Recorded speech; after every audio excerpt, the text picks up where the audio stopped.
Good morning friends. पुन्हा श्रीरंग चव्हाण या YouTube चॅनलवर आपल्या सर्वांचे स्वागत करतो. आज पुन्हा आपल्या सर्वांसाठी गणितामधील एक नवीन कन्सेप्ट संकल्पना घेऊन आलो आहे. ती संकल्पना म्हणजे काय की भूमितीमध्ये जे काही मूलभूत संबोध आहेत, भूमितीमध्ये जे मूलभूत संबोध आहे ते आज आपण शिकणार आहोत. मग भूमिती हा गणिताचा एक भाग आहे. भूमिती ही गणिताची एक शाखा आहे, ज्याला इंग्रजीमध्ये आपण ब्रांच म्हणतो, राईट. तर भूमितीमध्ये असे काही मूलभूत संबोध आहेत का? मग आता संबोध म्हणजे काय?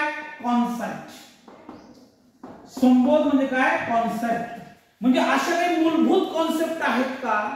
तर त्या मूलभूत गोष्टी समजल्याशिवाय भूमिती हा विषय आपण समजू शकत नाही.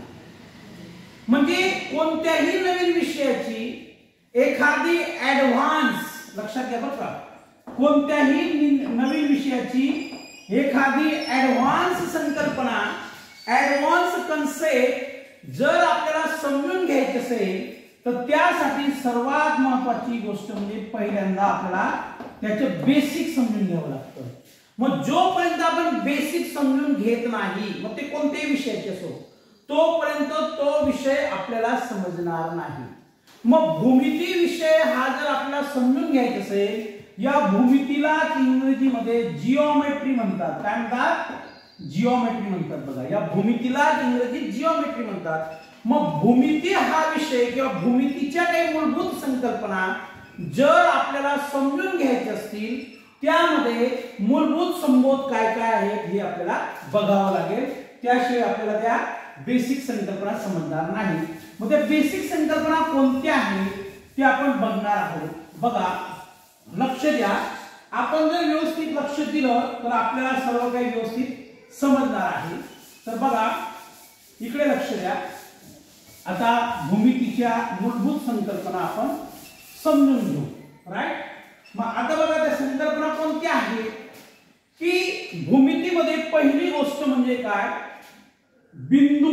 लक्षात घ्या, पहिली गोष्ट म्हणजे काय? बिंदू.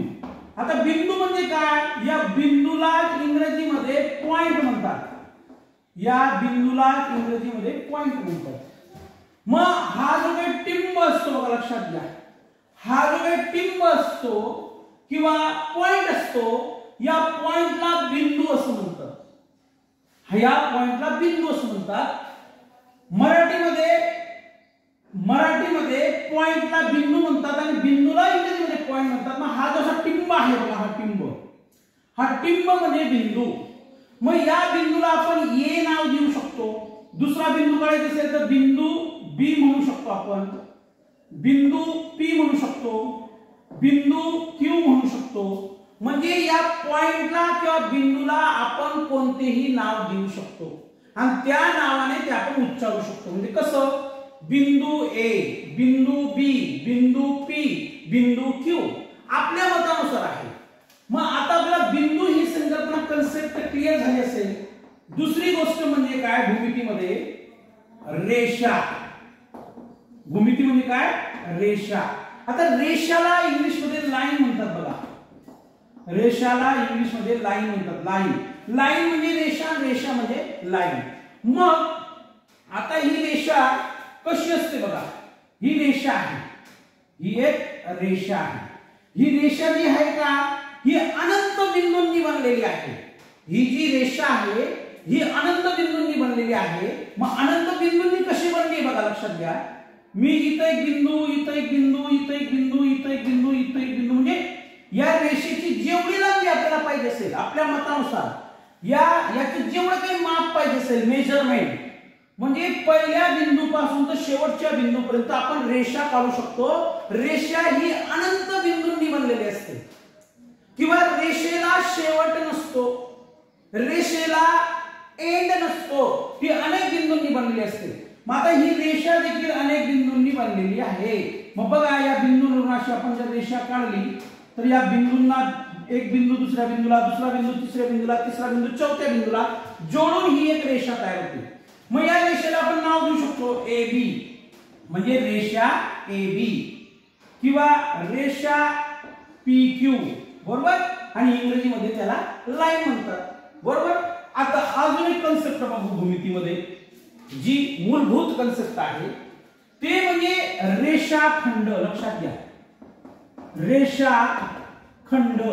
आता या रेषाखंडाला इंग्लिश मध्ये म्हणतात लाईन सिगमेंट. काय म्हणतात? Line segment. रेषाखंड म्हणजे दिलेल्या रेषेचे तुकडे करणे.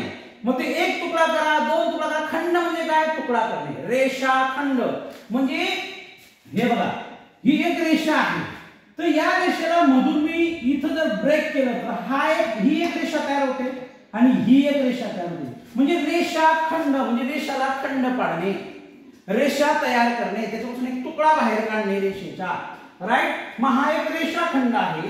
आता हा बघा, हा जो रेषाखंड आहे, रेषाखंड हा मर्यादित असतो, बरं का, मर्यादित असतो. रेषा जशी अमर्याद असते तसा रेषाखंड मर्यादित नसतो, त्याला पर्टिक्युलर सीमा असते, बरोबर. मग ते 5 सेंटीमीटरचा रेषाखंड असेल, 3 सेंटीमीटरचा रेषाखंड असेल, 4 सेंटीमीटरचा रेषाखंड असेल, तो एक तुकडा असतो ना. म्हणजे त्याला स्टार्टिंग पॉइंट पण असतो, मला असं म्हणायचं, सुरुवातीचा बिंदू पण असतो आणि शेवटचा बिंदू पण असतो. मग ज्या रेषेला सुरुवातीचा बिंदू असतो व शेवटचा बिंदू असतो त्याला रेषाखंड असे म्हणतात. मग याला नाव देऊ शकतो आपण पी क्यू. आपल्या मनानुसार एबीसीडी ची कोणतीही अक्षर आपण वापरू शकतात. त्याच्यानंतर बघा किरण. किरण. आता या किरणला इंग्रजीमध्ये रे म्हणतात. काय म्हणतात? रे म्हणतात, किरण. मग आता किरण म्हणजे काय? या किरणाला एक स्टार्टिंग पॉइंट असतो, लक्षात घ्या, आणि इकडे एक एरो असतो. म्हणजे हा किरण आहे. किरण म्हणजे बाण. आपल्या सोप्या भाषेमध्ये किरण म्हणजे काय? बाण, राईट. मग याला पण आपण काही नाव देऊ शकतो आपल्या सवडीनुसार.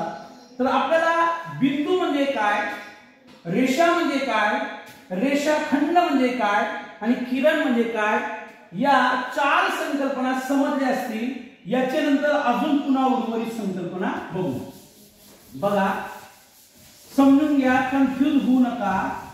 मी आपल्यासाठी माझ्या पद्धतीने काय मला आपल्याला नॉलेज देता येईल आणि गणिताचे असो, भूमितीचे असो, ज्या काही मूलभूत संकल्पना असतील, ज्याला आपण बेसिक कन्सेप्ट म्हणतो, ते आपल्यासाठी क्लिअर करण्याची संधी मला मिळत आहे, भेटत आहे, याचा मला मनस्वी आनंद आहे. लक्ष द्या. आता किरण समजल्यानंतर छेदन बिंदू नावाची एक संकल्पना आहे. बघा, छेदन बिंदू. छेदन बिंदू. आता या शब्दामध्ये त्या शब्दाचा अर्थ बघा. छेदन बिंदू म्हणजे काय? बिंदू एक असेल पण त्या बिंदू मधून ज्या काही रेषा जातील त्या एकमेकांना छेदतील, एकमेकांना दुभागतील, एकमेकांना क्रॉस करतील. मग आता बघा, छेदन बिंदू म्हणजे काय? हा बिंदू आहे बघा, लक्षात घ्या, हा एक बिंदू आहे. तर या बिंदू मधून जर मी अशी एक रेषा काढली, बघा अशी एक रेषा काढली, लक्षात घ्या बरं का. या बिंदू मधून, हा बिंदू या लक्षात घ्या, हा बिंदू आहे. तर या बिंदू मधून मी अशी एक रेषा काढली तर मी अशी एक रेषा काढू शकतो बघा, राईट, बरोबर. म्हणजे हा जो काही बिंदू आहे का, हा बिंदू ह्या रेषेला पण छेदत आहे आणि हाच बिंदू ह्या रेषेला पण छेदत आहे. त्यामुळे याला काय म्हणतात? छेदन बिंदू. काय म्हणतात याला? छेदन बिंदू म्हणतात. मग हा जो काही बिंदू आहे याला पी नाव द्या, क्यू नाव द्या, ए नाव द्या, एक्स नाव द्या, वाय नाव द्या, तुम्हाला काय पटेल ते नाव द्या, बरोबर. तर हा एक छेदन बिंदू आहे आणि या छेदन बिंदू मधून ही एक अशी रेषा गेलेली आहे आणि ही एक रेषा अशी गेलेली आहे. आपण एरो दाखवू शकतो. एरो दिला म्हणजे त्याला एक मर्यादा येत असते, लक्षात घ्या. तर ही छेदन बिंदू नावाची आकृती आहे किंवा छेदन बिंदू नावाची कन्सेप्ट आहे. त्याच्यानंतर एक रेषीय बिंदू, लक्षात घ्या बरं. एक रेषीय बिंदू म्हणजे त्या बिंदू मधून काय माहितीये का? एकच रेषा काढली. म्हणजे या एक रेषीय बिंदूला काय म्हणतात माहितीये का? Collinear points. काय म्हणतात याला? Collinear points. काय म्हणतात इंग्लिश मध्ये? Collinear points. मग आता एक रेषीय, एक म्हणजे एक आणि रेषा म्हणजे काय? एक. तर एक रेषीय बिंदू. मग आता समजा आपण एक रेषीय बिंदू काय असते आपण ते बघू. हे मी बिंदू काढले बघा. इथं बिंदू, इथं बिंदू, इथं बिंदू, इथं बिंदू आणि इथं बिंदू. तर 1 2 3 4 5 आपण कितीही बिंदू काढू शकतात आपल्या सवयीनुसार, बरोबर. त्या बिंदूमधून एक रेषा जाते बघा अशी सरळ. मग एक रेषीय बिंदू म्हणजे ज्या बिंदूमधून एक रेषा सरळ जाते त्याला एक रेषीय बिंदू असे म्हणतात. त्याच्यानंतर बघा एक संपाती रेषा. त्याच्यानंतर पुढची कन्सेप्ट आहे एक संपाती रेषा. एक संपाती रेषा. एक संपाती रेषा. आता एक संपाती रेषा म्हणजे काय की बिंदू एक असतो बघा, लक्षात घ्या. एक संपाती रेषा म्हणजे काय? बिंदू एक असतो, पॉइंट एक असतो. त्या बिंदूमधून अनंत रेषा जातात. काय जातात? अनंत रेषा जातात बघा. ही एक, अशी एक, अशी एक, अशी एक, अनंत रेषा जातात. पण अनंत रेषा जरी जात असल्या, लक्षात घ्या बघा, अनंत रेषा जरी जात असल्या तरी अनंत रेषा जरी जात असल्या त्यांचा बिंदू काय असतो? छेदन बिंदू एकच असतो बघा. म्हणून याला एक संपाती रेषा असे म्हणतात. एका बिंदूमधून अनेक लाईनी जातात किंवा अनेक रेषा जातात, बरोबर. त्याच्यानंतर बघा पुढची संकल्पना. या सगळ्या संकल्पना आपण क्लिअर करून घ्या जेणेकरून भूमितीवर आधारित आपल्याला वर्गनिहाय ज्या ज्या संकल्पना येतील, ज्या ज्या कन्सेप्ट येतील त्या कन्सेप्ट आपण सोडू शकतो किंवा त्या कन्सेप्ट आपण समजू शकतो. त्याच्यानंतर बघा समांतर रेषा. पुढची संकल्पना आहे समांतर रेषा. समांतर रेषा. आता समांतर रेषा म्हणजे काय? या शब्दामध्ये लपलेला आहे समांतर म्हणजे अशा रेषा की ज्यांचं अंतर काय राहणार आहे? समान राहणार आहे. अशा रेषा की ज्यांचं अंतर सारखं राहणार आहे. समजा याला पॅरेलल लाईन म्हणतात. पॅरेलल लाईन्स म्हणतात इंग्लिशमध्ये, बरं का. या इंग्रजीमध्ये नाव का सांगतोय मी? समजा काही विद्यार्थी सेमी इंग्रजीला असतात, काही विद्यार्थी सीबीएसई ला असतात, काही विद्यार्थी आयसीएसई ला असतात की त्यांना मराठीमध्ये जर त्याचं ट्रान्सलेशन समजलं नाही तर इंग्रजीमध्ये त्याचं ट्रान्सलेशन ते समजू शकतात. पॅरेलल लाईन्स, समांतर रेषा. तर आता बघा याला समांतर रेषा का म्हणावं हे पण महत्वाचं आहे ना. याला समांतर रेषा का म्हणावं हे फार महत्वाचे, लक्षात घ्या. आता एक रेषा काढली मी, समजा ही एक रेषा काढली आणि ही एक रेषा काढली. आता समजा दोन रेषा मी काढलेल्या आहेत, दोन रेषा मी काढलेल्या आहेत. आता ही रेषा जर 5 सेंटीमीटरची असेल, बरोबर, तर ही रेषा सुद्धा 5 सेंटीमीटरची असेल. ही रेषा जर 4 सेंटीमीटरची असेल तर ही रेषा सुद्धा 4 सेंटीमीटरची असेल. समांतर म्हणजे या रेषेचे जे काही अंतर आहे, डिस्टन्स म्हणतो आपण त्याला इंग्लिशमध्ये, तेच या रेषेचं डिस्टन्स किंवा अंतर आहे. त्यामुळे याला समांतर रेषा असे म्हणतात. आता या समांतर रेषेनंतर अजून एक हे आहे कन्सेप्ट, ती म्हणजे प्रतल. प्रतल, प्रतल, प्रतल. आता प्रतल बघा, प्रतल बघू आपण. या प्रतलला प्लेन म्हणतात. काय म्हणतात? प्लेन इंग्लिश मध्ये, राईट. मग आता हे प्रतल कसं असतं? याची आकृती बघा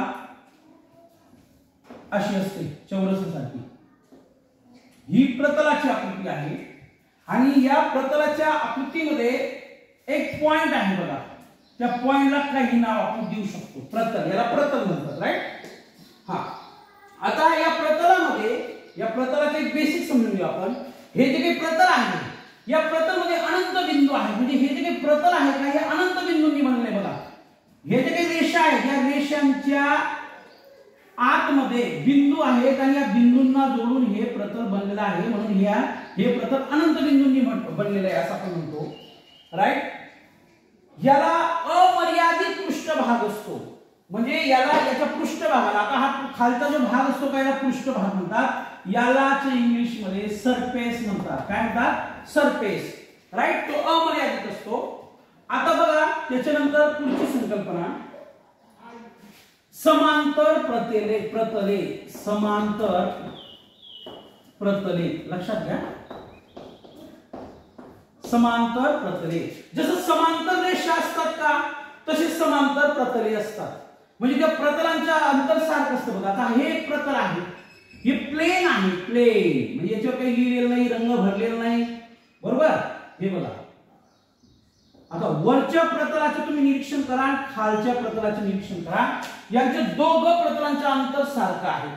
म्हणजे याचे जे काही मेजरमेंट असेल माप तेच ह्या प्रतलाचे आहे आणि या प्रतलाचे जे काही माप असेल तेच ह्या प्रतलाचे आहे. त्यामुळे याला समांतर प्रतले असे म्हणतात. राईट.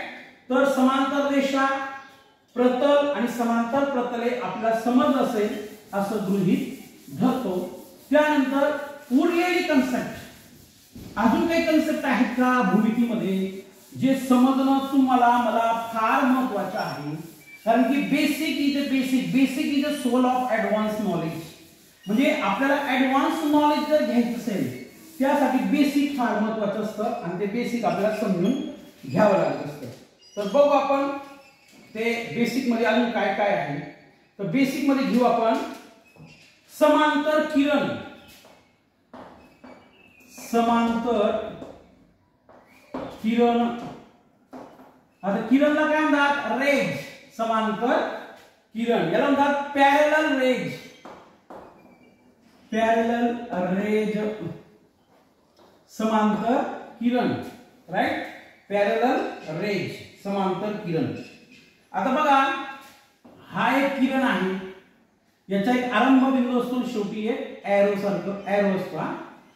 हे बघा म्हणजे हा जो आहे का या किरणाचा स्टार्टिंग पॉइंट आहे आणि हा जो काही आहे का या वरच्या किरणाचा स्टार्टिंग पॉइंट आहे. म्हणजे या किरणाला एक आरंभ बिंदू असतो आणि शेवटी एक एरो असतो. म्हणजे याचे जे काही माप आहे, याचे जे काही मेजरमेंट आहे तेच मेजरमेंट या किरणाचे आहे. म्हणून या दोघांना काय म्हणतात? समांतर किरण. इंग्रजीमध्ये पॅरलल रेज असे म्हणतात. बरोबर.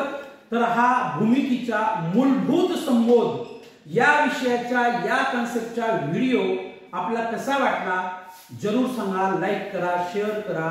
धन्यवाद.